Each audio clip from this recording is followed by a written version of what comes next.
Tu te souviens de ce moment? Celui où ton cœur s'est effondré, sans prévenir. Où tu t'es retrouvé seul, sans comprendre pourquoi la personne qui semblait te compléter s'est éloignée, ou a été retirée de ta vie. C'est violent, brutal. Et le plus douloureux, c'est ce silence cosmique. Tu te demandes, pourquoi? Qu'est-ce que j'ai fait? Est-ce que j'ai mérité ça? Et si je te disais que cette séparation n'était pas une punition, mais une délivrance? Laisse-moi te raconter l'histoire de Maëlys. Elle avait rencontré Thomas au lycée. L'amour adolescent, pur, intense. Ils ont grandi ensemble, passé les années, les rêves, les projets. Tout semblait parfait, jusqu'à ce qu'un jour, sans raison claire, Thomas devienne distant, froid, imprévisible. Il disait l'aimer, mais ses actions racontaient autre chose. Pourtant, Maëlys s'accrochait, priant, espérant. Elle croyait au destin, à leur lien. Puis, du jour au lendemain, il est parti. Un message court, sans émotion. Il avait besoin de se retrouver. Elle est tombée dans le néant. Pendant des mois, elle a crié dans le vide, supplié Dieu de le lui rendre. Elle ne comprenait pas, jusqu'au jour où elle a découvert que Thomas avait mené une double vie. Une autre femme, d'autres mensonges. Tout ce qu'elle pensait connaître était faux. C'est là que la vérité a frappé. Dieu l'avait protégée. Il l'avait arrachée à un feu qui allait la brûler de l'intérieur. Ce que tu considères aujourd'hui comme une perte est parfois une grâce déguisée. Parce que ce que ton cœur réclame n'est pas toujours ce dont ton âme a besoin. Dieu voit ce que tu ne vois pas. Il entend ce que tu n'entends pas. Il sent ce que ton intuition te cache parfois à cause de l'attachement. Et si tu es en train de vivre une rupture, un éloignement soudain, que ce soit en amour ou en amitié, pose-toi cette question. Et si c'était une intervention divine? Et si on m'avait protégé de quelque chose dont j'ignore tout? Ce n'est pas parce que cette personne était belle, douce, attentionnée, ou te comprenait que son énergie t'était bénéfique. Il y a des âmes toxiques qui savent se déguiser en douceur. Des manipulateurs qui chantent des promesses comme des poètes, mais qui saignent les autres en silence. Dieu ne veut pas juste que tu sois amoureux.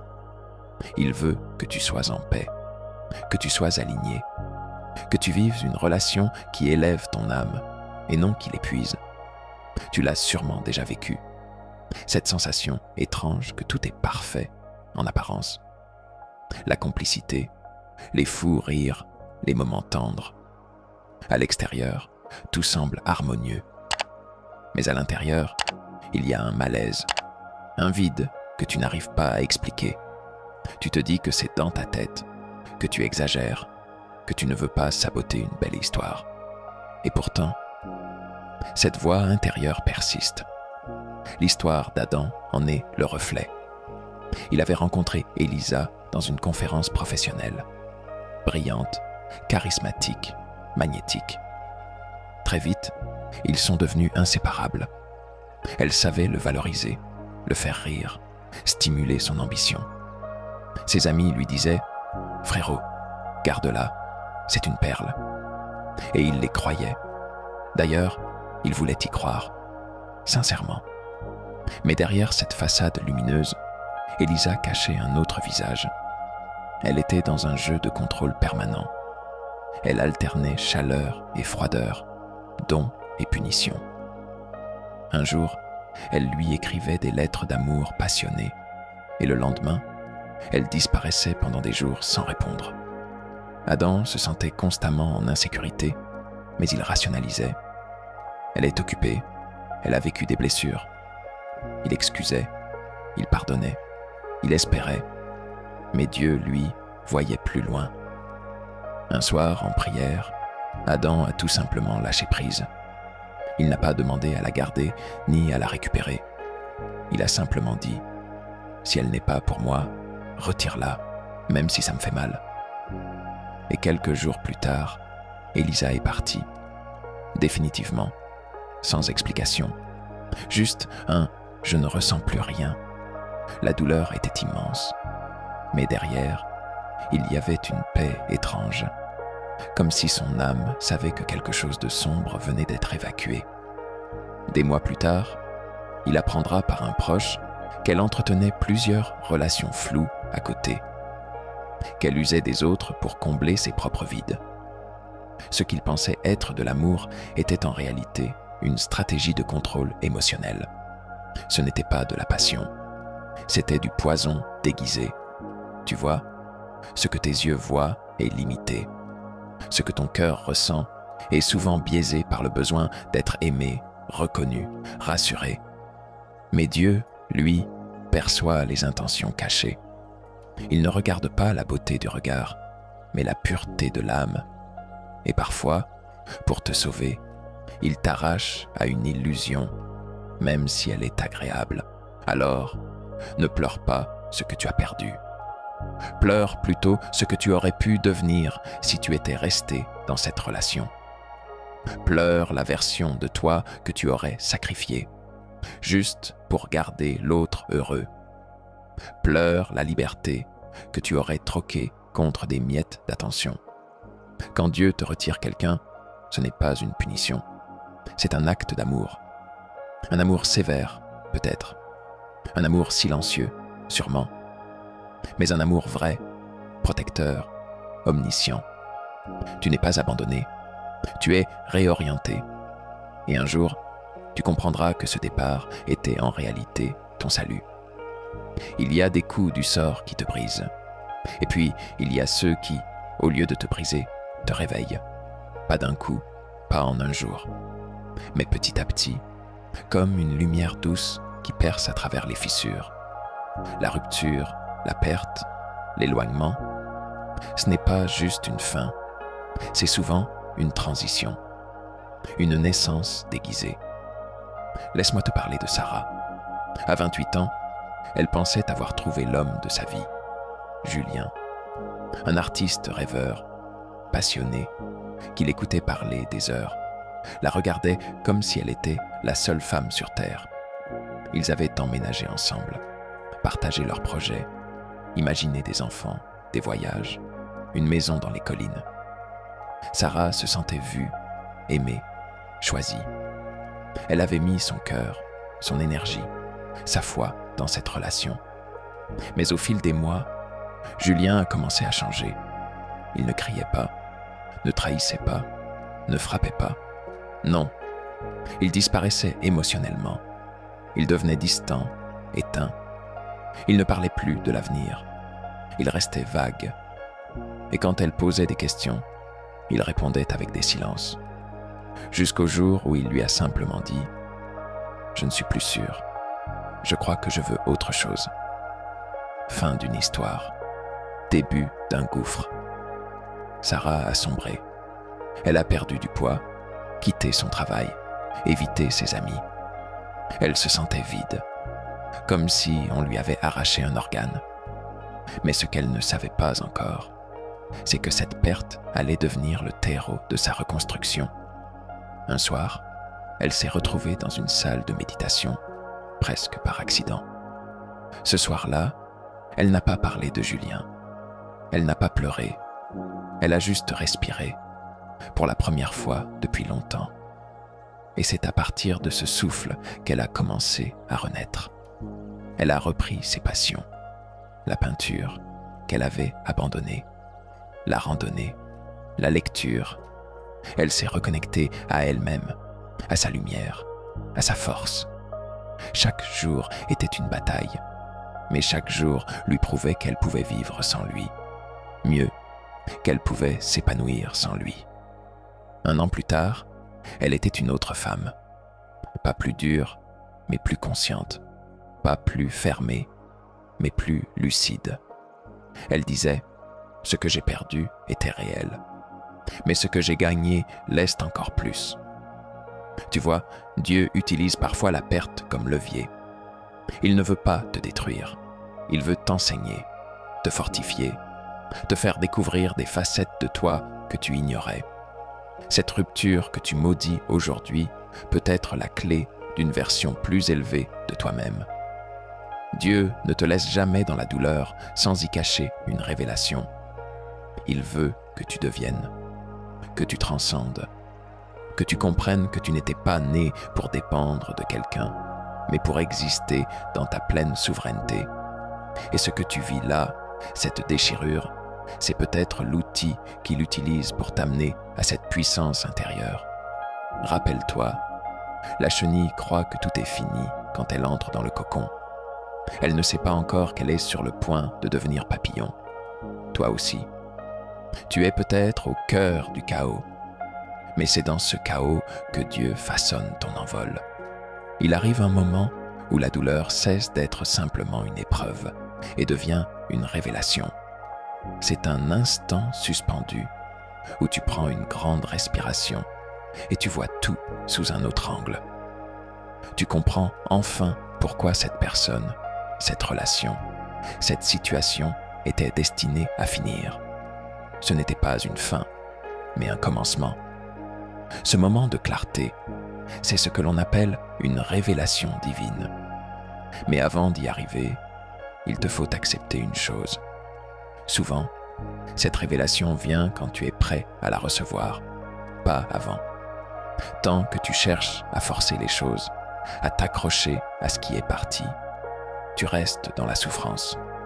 Mais dès que tu acceptes, dès que tu dis « je lâche prise », les portes s'ouvrent.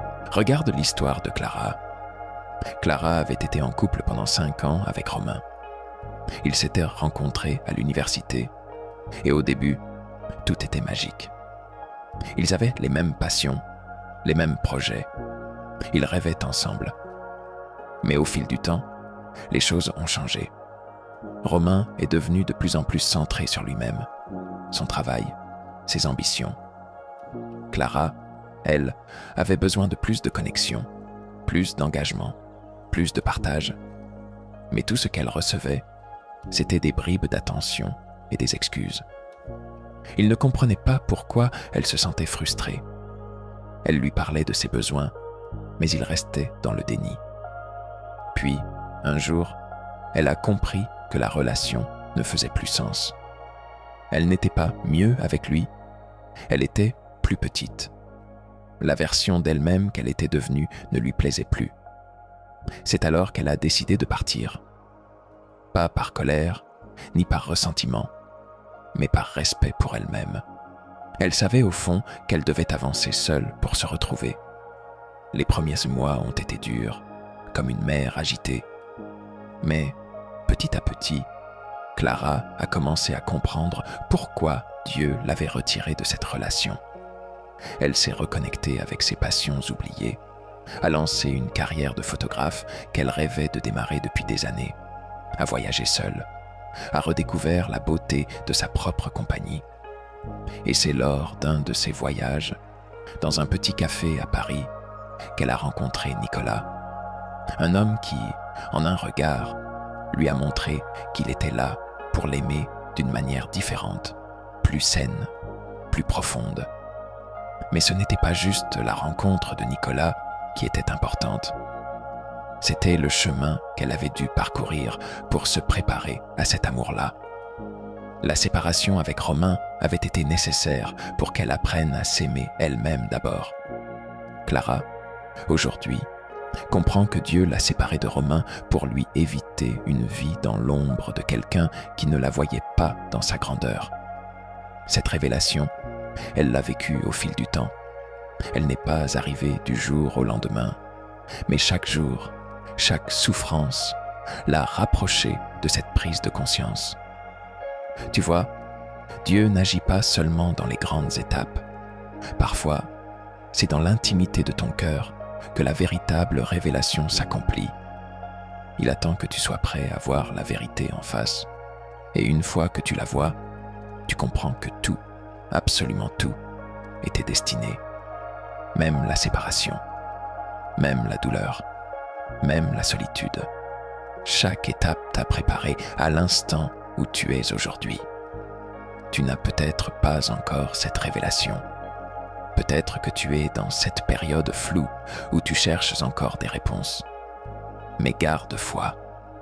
Dieu ne te laisse jamais dans le néant. Chaque souffrance, chaque épreuve, chaque rupture fait partie d'un plan divin que tu ne vois pas encore dans son ensemble. Mais un jour, tu le comprendras.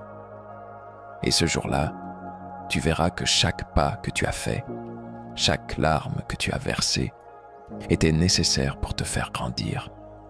Cette révélation, ce moment d'illumination viendra, et quand il viendra, tu souriras, car tu comprendras que Dieu ne t'a jamais laissé seul, même dans les moments les plus sombres.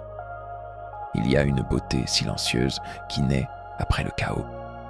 Quand tout s'est effondré, quand tu as pleuré jusqu'à ne plus avoir de larmes, quand tu t'es réveillé 100 fois dans la nuit en espérant un message qui ne viendra plus, et qu'un matin, sans prévenir, tu respires. Un vrai souffle, léger, profond, pur. C'est à ce moment-là que tu réalises. Tu n'es plus la même. La douleur ne t'a pas détruit.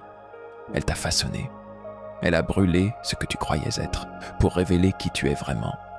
Et ça, c'est le plus beau des miracles. Laisse-moi te raconter l'histoire de Malik. Il était du genre discret, fidèle, généreux. Il s'était totalement donné dans sa dernière relation. Il se disait « Si je donne tout, elle ne partira jamais ». Il offrait des cadeaux, du temps, des efforts. Mais ce qu'il recevait en retour, c'était des critiques, de l'indifférence, parfois du mépris. Il se disait que ça allait changer, qu'elle finirait par le voir, par l'aimer comme il le méritait, jusqu'au jour où elle l'a quitté pour quelqu'un d'autre. Il s'est effondré, silencieusement. Il ne l'a dit à personne. Il s'est contenté de disparaître un peu plus chaque jour. Il allait au travail comme un automate, mangeait sans goût, riait sans joie. Mais un soir, alors qu'il marchait seul dans un parc, il a vu un banc vide. Il s'est assis, et là, sans savoir pourquoi, il a parlé à Dieu. Pas avec des mots religieux, juste avec son cœur brisé. Il a dit « Si tu as permis qu'elle parte, alors montre-moi pourquoi. Montre-moi ce que je dois comprendre. Sinon, je ne vais pas tenir. » Et quelque chose s'est produit. Pas une voix dans le ciel, pas un miracle hollywoodien, juste un calme, une paix. Comme si, pour la première fois, quelqu'un l'écoutait vraiment. À partir de ce jour, Malik a changé. Il a commencé à écrire. D'abord des phrases, puis des textes. Il a repris le sport. Il s'est entouré de gens bienveillants. Il a coupé les liens toxiques. Il a appris à dire non. Il a repris le contrôle. 1 an plus tard, il a publié un livre, son témoignage. Et il a reçu des centaines de messages de personnes qui disaient « Tu as mis des mots sur ce que je ressens ». Il avait transformé sa douleur en force, son silence en voix, sa chute en mission. Tu vois, Dieu ne t'amène jamais dans un désert pour t'y laisser mourir. Il t'y conduit pour que tu t'y retrouves. Il sait que tant que tu restes attaché à ce qui t'affaiblit, tu ne peux pas entendre ce qui t'élève. Et une fois que tu te reconstruis, tu deviens méconnaissable. Pas parce que tu oublies, mais parce que tu transcendes. Tu ne veux plus d'un amour qui te fait douter. Tu ne veux plus négocier ta valeur pour rester dans la vie de quelqu'un. Tu sais ce que tu vaux, tu sais ce que tu veux, et tu n'as plus peur d'être seul, parce que tu as découvert que tu étais complet. Cette rupture que tu as vécue n'était pas une fin, c'était une mue. Tu as perdu une version de toi-même. Oui, mais c'était celle qui acceptait trop, qui espérait en silence, qui se contentait de peu. Et ce que tu as gagné, c'est une version de toi-même que même toi, tu n'aurais jamais imaginée. Puissante, lucide, digne, enracinée. Tu ne seras plus jamais la même personne, et c'est tant mieux. Après la séparation, il y a ce vide, ce silence, comme si le monde s'était arrêté. Plus de messages, plus de plans, plus de présence. Juste toi. seul avec toi-même. Et ça fait peur, parce qu'on n'a jamais appris à écouter ce silence. Mais ce vide, ce n'est pas un oubli, ce n'est pas une punition, c'est un sanctuaire. Dieu ne te parle pas toujours dans l'action, ni dans les voix, ni dans les signes visibles. Parfois, il te parle dans l'absence. Il t'enlève ce que tu pensais être essentiel, pas pour te blesser, mais pour que tu puisses, enfin, l'entendre. Il y a cette phrase que beaucoup oublient. « Sois tranquille et sache que je suis Dieu. » Pas « agis », pas « comprends », juste « sois tranquille ». Tu sais pourquoi? Parce que tant que tu bouges, tant que tu résistes, tant que tu cries, tu bloques le signal. Tu n'entends pas. Mais une fois que tu t'arrêtes, que tu respires, que tu acceptes, là, les choses commencent à s'aligner. Ce n'est pas de la magie, c'est du réel. Imagine un lac. Tant qu'il est agité, tu ne peux pas voir le fond. Mais quand il devient calme, alors tout devient limpide. Ta vie fonctionne pareil. Dieu attend que ton cœur se calme, que ton esprit cesse de courir derrière ce qui est parti, pour pouvoir t'enseigner, te révéler. C'est dans ce silence que tu vas commencer à ressentir une autre présence. Une paix qui ne dépend pas d'un message sur ton téléphone. Une sécurité qui ne repose pas sur la main de quelqu'un d'autre. Une certitude que ta vie a un sens, même si tu ne le vois pas encore. Ce moment de solitude, ce n'est pas une prison, c'est une salle d'accouchement. Tu es en train de naître à toi-même. Et tu sais ce qui est encore plus fort, c'est que, pendant ce processus, tu vas commencer à attirer autre chose. Des relations vraies, des connexions pures, des liens spirituels, parce que tu ne vibres plus dans le manque, mais dans la plénitude. Tu n'attends plus quelqu'un pour te compléter. Tu attends que Dieu t'envoie ce qui résonne avec ta nouvelle énergie. Et là, tout change. Tu croises des gens qui te parlent d'âme à âme. Tu n'acceptes plus les demi-mots, les presque. Tu ne veux plus quelqu'un qui vient combler un vide. Tu veux quelqu'un qui vient partager un trop-plein. Ce silence après la rupture, c'est une invitation, une pause sacrée, un face-à-face entre toi et ton Créateur. Et ceux qui ont le courage de rester dans ce silence découvrent des réponses que personne d'autre ne peut leur donner. Alors ne le fuis pas, entre dedans, explore-le, et tu verras, ce n'est pas la fin de ton histoire. C'est juste le chapitre où Dieu reprend la plume.